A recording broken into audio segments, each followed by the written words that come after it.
My in-laws left me with my bedridden, mute sister-in-law, Callista, and took off to Hawaii for a vacation. Just before leaving, my husband Bowden said, "Taking care of her is your responsibility. Don't slack off." As soon as Bowden and his family left, Callista surprised me by sitting up and saying, "All right, let's get going too." My name is Avelini, and I'm 27 years old.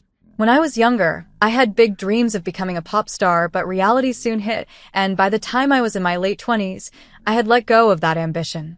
I met Bowden through a mutual friend and started dating him because, well, my mom kept asking me when she was going to have a grandchild. Bowden and I hit it off, especially when I learned that he too had dreamed of being in the entertainment industry when he was younger. Now, Bowden works for a prestigious trading company headquartered in Manhattan. As for me, I worked at a bank after college, but I quit when we got married. One day, we went to visit Bowden's parents. He has a younger sister, Callista, who suffered from encephalitis as a child.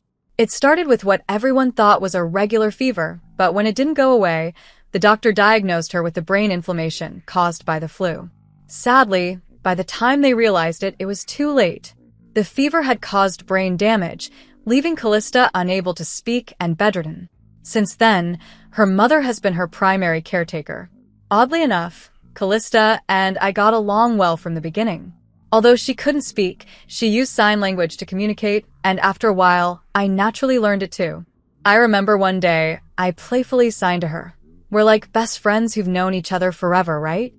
She smiled and signed back, "Yes, let's stay close friends forever." I happily signed back, "Of course we will."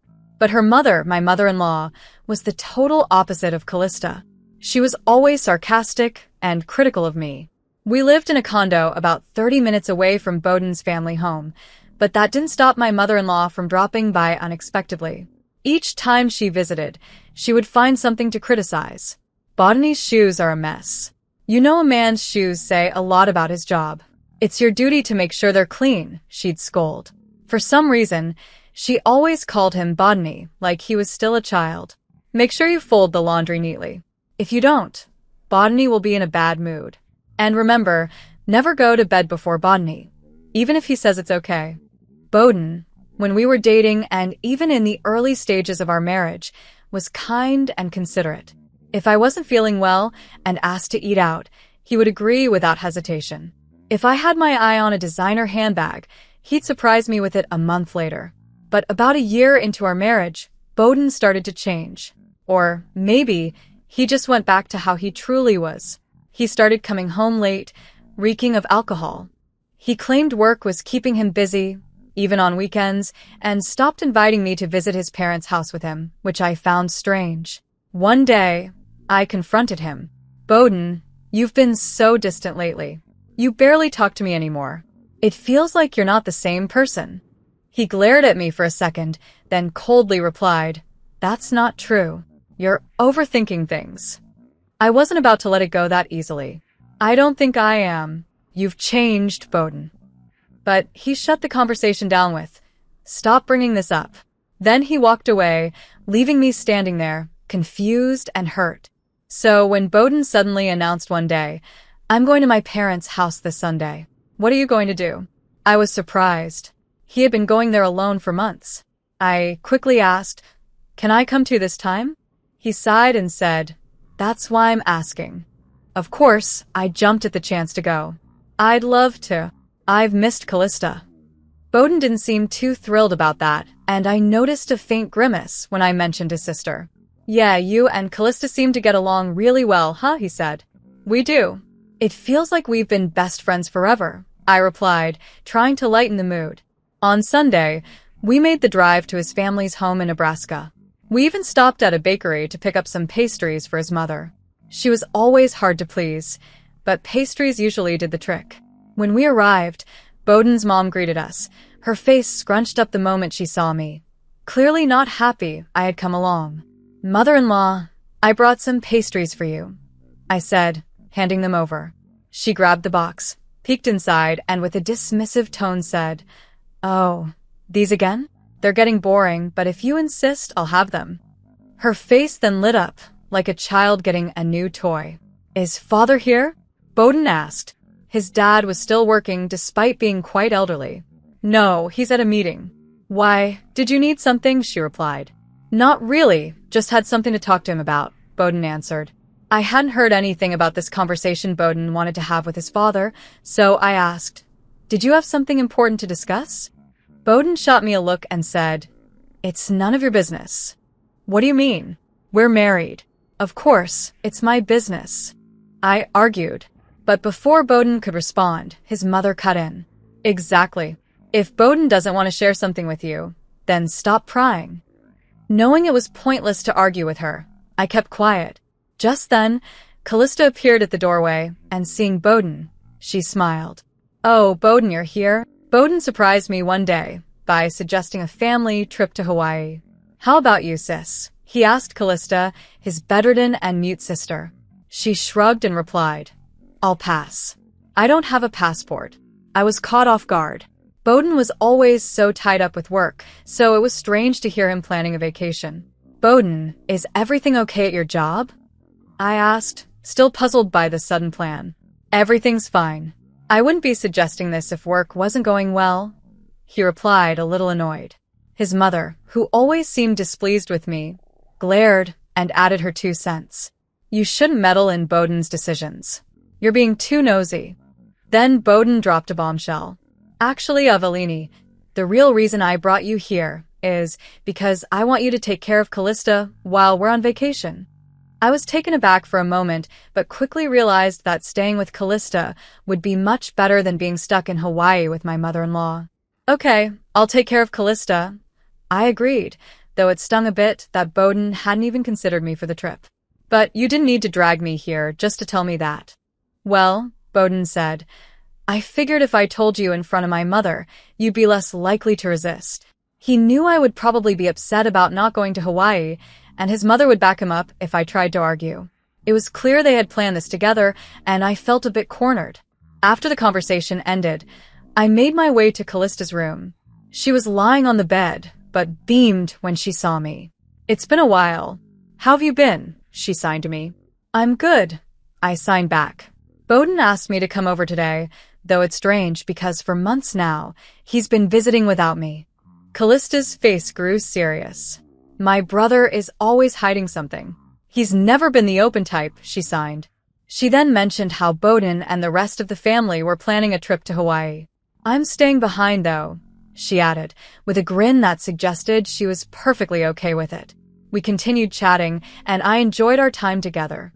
I always wondered why Callista and her mother were so different, and now it started to make sense. A few hours later, Bowden came to collect me, and we headed home. As I left, Callista gave me a sly wink and hinted at something bigger, saying, I'll tell you soon. Fast forward to the day of the Hawaii trip.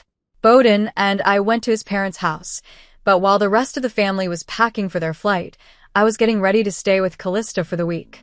I brought my luggage to Callista's room, and she greeted me with excitement. It's happening, she signed with a playful grin. When I came back to the living room, Bowden's family was preparing to leave. His voice rose above everyone else's as he reminded me, taking care of Callista is your responsibility. Don't slack off. Even my mother-in-law chimed in, be sure to get along well with Callista. It's better for you to stay here anyway. Then she added something that made me bite my tongue. If anything happens to Callista, it'll be all your fault. We'll hold you accountable. I couldn't believe the audacity of a family leaving their disabled daughter behind for a vacation while blaming me for anything that could go wrong. But I said nothing and walked back to Callista's room, not wanting to deal with them any longer. The moment I stepped inside, Callista sprang up from her bed with more energy than I'd ever seen. Come on, let's get going, she said, breaking the silence I had grown so used to. I froze, my mind racing. What? I managed to say, completely shocked. Callista chuckled. I told you I can actually walk. And I can talk too. Since when? I asked, still in disbelief. Since last year, I think, she replied casually. Why have you been hiding it from everyone? With a calm expression, Callista began to explain everything. Actually, there's something you don't know. My father and mother are both remarried. I'm my dad's child from his first marriage, and my brother and sister are from my mom's side. Suddenly, so much made sense. Her mother's coldness, the way she was treated like a burden. It all clicked. I had a feeling, I admitted. Yeah, Callista continued. Mom can't stand me, and I didn't want to deal with her, so I pretended I couldn't talk or walk. But Dad knows everything. He's always been on my side. As I processed what she was saying, Callista dropped another bombshell. That's why I've decided we're going to Hawaii too. What? I asked, completely confused. You mean today? Yup. We'll even be staying at the same resort as Bowden and his family. I couldn't believe what I was hearing. Wait, I'd love to go with you, Callista, but do you even have a passport? Of course. I secretly got my passport last month. And don't worry about money. Dad is paying for everything. Our flights, the resort, even your ticket. I was floored. I see. I guess we're really going to Hawaii then. And that's how we ended up where we are now. Callista and I took a taxi to the airport, and when we arrived, her father was waiting to see us off. Avelini, I know this must be a shock, but I hope you enjoy the trip, he said kindly. Thank you, I replied, still a bit overwhelmed by everything. I feel bad that you're covering all the costs. Don't worry about it, he reassured me. As long as you two have a good time, I'm happy. With that, we boarded our plane, on a different airline from Bowden's family, of course, and arrived in Hawaii early the next morning. We checked into the resort hotel, where Callista and I shared a room, both of us bubbling with excitement for the adventure ahead. I casually mentioned to Callista, "Your father seems to have traveled a lot." "Yeah, he's been on many international business trips, even to Hawaii a few times," she responded. "So, what's the plan?" I asked, curious about what she had in mind. Callista smirked. "I'm guessing my mom and everyone will be dining at the restaurant tonight. I think it's time for a little surprise." I chuckled, excited at the thought. That sounds like fun. We should get some rest first, though. We've both got some jet lag to shake off. That's a good idea, Callista agreed. I couldn't sleep a wink on the plane. We showered and climbed into bed, quickly drifting off into a much-needed sleep. By the time we woke up, it was late afternoon, close to 4 o'clock. Callista was already up, putting on makeup, when I stirred awake. "Sorry, I slept too long," I apologized. "No worries, I just woke up too," Callista reassured me. We both needed it. Now we're fully charged and ready for battle. Around 7 o'clock, I told Callista, "I'll head down to the restaurant to check things out."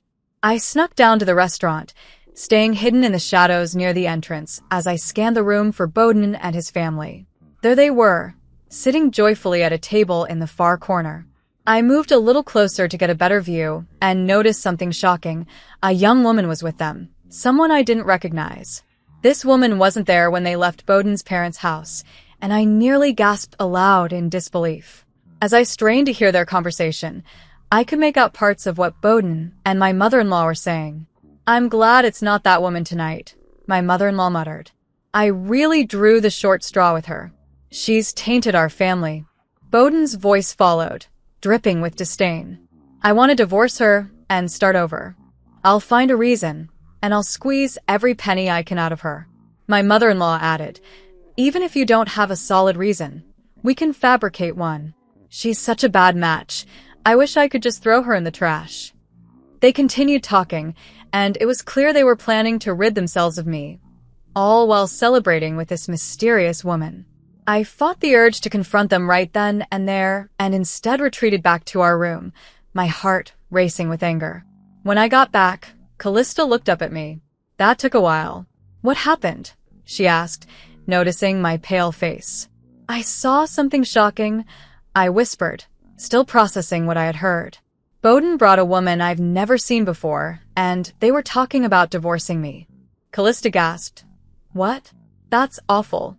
I nodded, though a strange calm settled over me. Honestly, I feel relieved. Now that I've seen him with someone else, I'm ready to move on. I can finally divorce him. Callista grinned. "That's a good thing. So, shall we go make our entrance?" With a mischievous smile, we headed to the restaurant. We asked to be seated near Bowden's table, and the hostess found us a spot close enough to hear everything. They were still deeply engrossed in their conversation, unaware of our presence.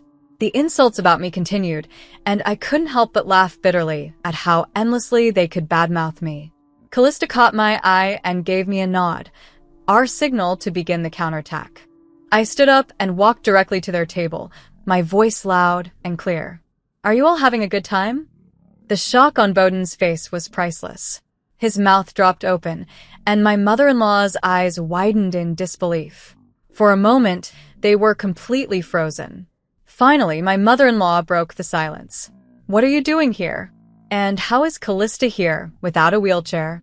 Callista stood up with a confident smile. "I don't need a wheelchair anymore." The room seemed to stand still as they processed her words. Bowden and his mother stared at Callista in stunned silence. "Thanks to you," Callista continued with a sharp smile, "I've regained my ability to walk and talk. I must have caused you so much trouble for all these years, but I'm fine now." When did you start talking again?" My mother-in-law stammered, her face turning pale. "Maybe about a year ago," Callista answered casually. "Why didn't you tell us?" Bowden asked, still in shock. "Because it was easier for me if you all thought I was still mute," Callista said bluntly. "And besides, I heard what you were saying about Avellini." My mother-in-law's face turned as white as a sheet. "What do you mean?" she asked, trying to backtrack. "We weren't saying anything bad about you, Avellini," Bowden tried to lie. "Oh, really?" I said, pulling out my phone. "Because I recorded everything. Would you like to hear it?" Bowden's face twisted in anger. "Avellini, you've caused me nothing but trouble. Now you're making these ridiculous accusations." I met his anger with cold resolve. "Once we get back, I'll be contacting my lawyer to start the divorce process. And you can't deny what you've done. You're on vacation with another woman, plotting to divorce me. Plus, you called marrying me a bad lottery ticket. So, I expect you to compensate me for that insult." My mother-in-law, realizing they had been caught, tried to change her tune. "Avellini, dear, I've always liked you. Let's try to work this out with Bowden. This woman means nothing to him." I wasn't having it. "I'm sorry, but I can't live with a man who sees me as a bad lottery ticket. Enjoy your time with this woman. And don't be surprised if I seek compensation from her too." The other woman, now pale and trembling, looked terrified. Bowden, desperate, fell to his knees. "Avellini, please don't make a big deal out of this. My company has strict policies." I shook my head, unimpressed by his plea. "You don't sound sorry at all." I stood firm and replied to Bowden, who was visibly shaken, but he wasn't giving up just yet. "Avellini, I beg you, please forgive me. If my company finds out, I'll lose my job," he pleaded, desperation lacing his voice. Though his panic was clear, I remained unmoved. "You should have thought about that before," I said coldly. "You are married, yet here you are in Hawaii with another woman. I will never forgive you." Upon hearing my harsh words, my mother-in-law collapsed to her knees beside Bowden, her tears flowing freely. "Please, Avellini, forgive my son," she begged, her voice trembling with emotion. By now, the entire restaurant was watching us. The scene we were making was drawing attention, and the manager began to approach our table. I stood up, not wanting to continue the spectacle. "Callista and I will head back to our room now. You all enjoy the rest of your Hawaiian vacation," I said coolly. "I suppose things will get a little more complicated when you return home." Bowden, now sobbing uncontrollably, shouted, "Please forgive me. I can't afford to pay any compensation." His outburst caused the restaurant manager to frown. The manager said something to a nearby staff member and then politely but firmly told Bowden that he was disturbing the other guests and needed to leave. Bowden, still in shock, didn't seem to understand the message, and soon 2 large security guards appeared.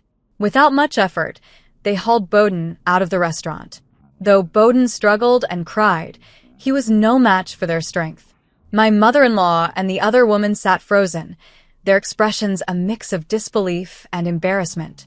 Callista and I exchanged surprised glances at how things had escalated, but I couldn't help but feel that Bowden had gotten exactly what he deserved.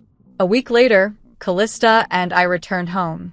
I heard that Bowden had been released shortly after being thrown out of the restaurant, but He had stayed in a state of shock for the rest of the trip, keeping to himself. It didn't bother me in the least. The very next day after getting back, I visited a law firm where an old friend from college worked. Unfortunately, my friend wasn't there, but I was assigned a female lawyer who was easy to talk to. I explained everything that had happened, the infidelity, the lies, and the hurtful comments. After listening carefully, she assured me that divorce was not only possible, but that I could also claim alimony from Bowden. She also said she would investigate the woman who had been with Bowden in Hawaii to see if I could claim compensation from her as well. A month later, the lawyer contacted me with the news. It was proven that Bowden had been seeing the other woman for about 6 months. This made it possible for me to seek alimony from her too. Without hesitation, I asked my lawyer, "Please, get as much alimony as you can from both Bowden and that woman." She smiled and gave me a reassuring nod. 2 months later, the divorce was finalized, and soon after, a hefty sum of alimony from both Bowden and his mistress was deposited into my account. As I looked at the amount, I couldn't help but mutter, "Well, that's karma for calling me a blank lottery ticket." 3 months later, out of the blue, Bowden and my mother-in-law appeared at my door. To my surprise, they both looked gaunt, having lost a significant amount of weight. Their once confident, arrogant faces were now worn and haggard. I opened the door just enough to ask, "What do you want?" "I have no desire to see either of you." Bowden's voice was weak as he replied, "I'm sorry, Avellini. Could you lend me some money? I lost my job and the woman she left me. I don't even have enough for food." My mother-in-law, looking equally defeated, chimed in softly, "I've divorced my husband too. I'm broke. Please, Avellini, we're begging you." She was in tears, but it didn't stir any sympathy in me. I crossed my arms and responded without a hint of emotion. "Too bad. I have absolutely no obligation to help either of you. Even if I did, I wouldn't lift a finger. Now leave." They stood there for a moment, speechless, before shuffling away. After they left, I grabbed a large handful of salt and sprinkled it across the doorway to cleanse my home of their bad energy. It felt like a final step in closing the door to that part of my life for good.